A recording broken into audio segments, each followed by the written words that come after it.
अरे चला लाई के रहिया में पापी निरदैया रहिया में लेके जाता चंपा।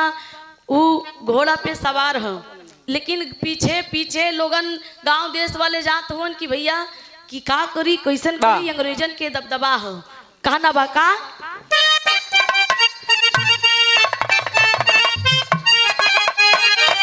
चल लाई के रहिया में पापी निरदैया जौहर सिंह डाकू मिली गई पाला दैया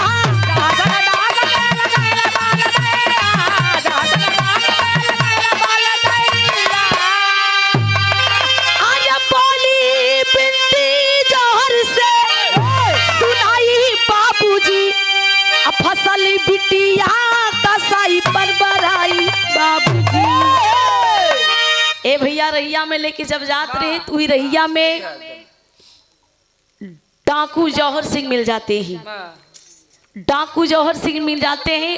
वो डाकू जौहर सिंह के देख के चंपा कहने लगी ए भैया भैया आज तोहरे बहन के इज्जत बड़ा संकट में बा और वहां से हम विनती करत हई कि आप अपने बहन की इज्जत बचा ला। तो चंपा एक बात कही का कहे मार साहब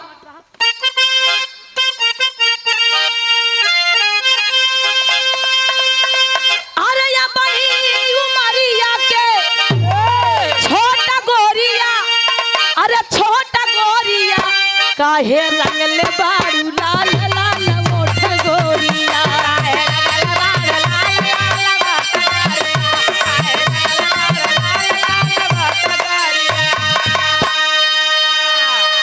लेकिन चंपा डाकू जौहर सिंह से कहा था क्या कहा था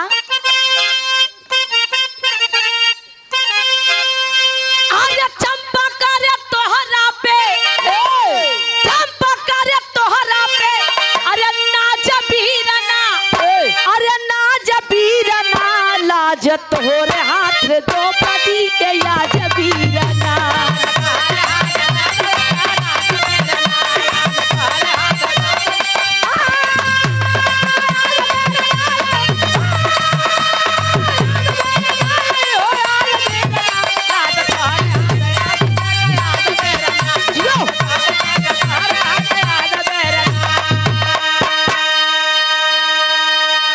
यस्पी दुशासन दुष्ट पकड़ा कलहिया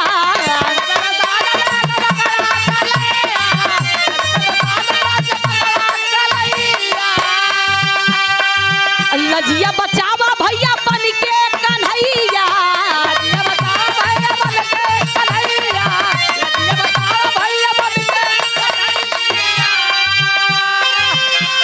आज जौहर सिंह के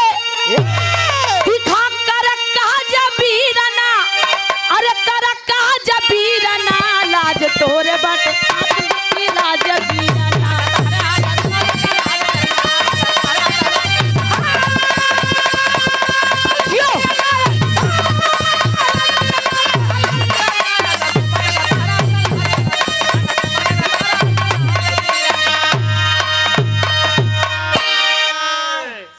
ए भैया कहानी पे गौर करें उस समय डाकू जौहर सिंह चंपा की विनती सुन करके अंग्रेज एसपी से लड़ाई करने के लिए तैनात हो जाते हैं और कहने लगते हैं। डाकू जौहर सिंह कहता है कि यार अंग्रेज एसपी तू हमारे देश के गांव के बहन बेटियों का इज्जत नीलाम कर रहे हो।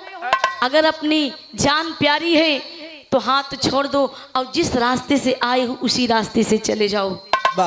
ए भैया जौहर सिंह डाकू कह रहे हैं कि हम भले चोर लुटेर हैं डाकू हैं लेकिन बहन बेटियों का इज्जत करना हम अच्छी से बाखूबी तरह से जानते हैं और तुम हमारे देश की बहन बेटियों की इज्जत लूट रहे हो।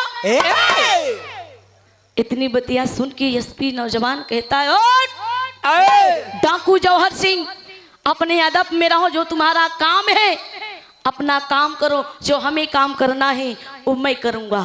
लेकिन होता क्या हमारे साहब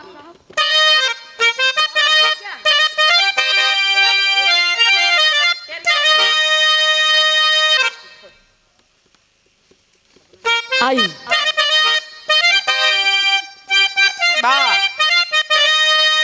शबनम का आंसू सोला बन गया। अरे शबनम का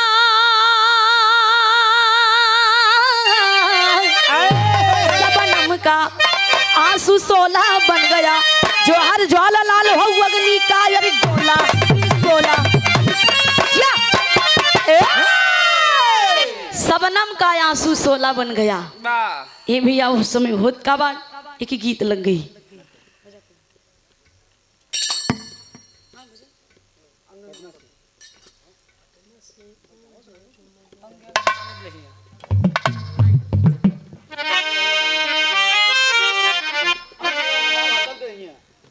कहना बो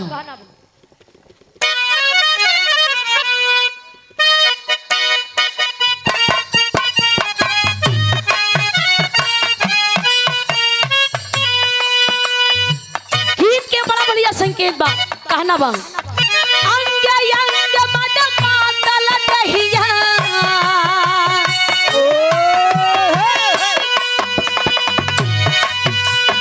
अंग अंग मद पातल दहिया खिल के भइल कचना।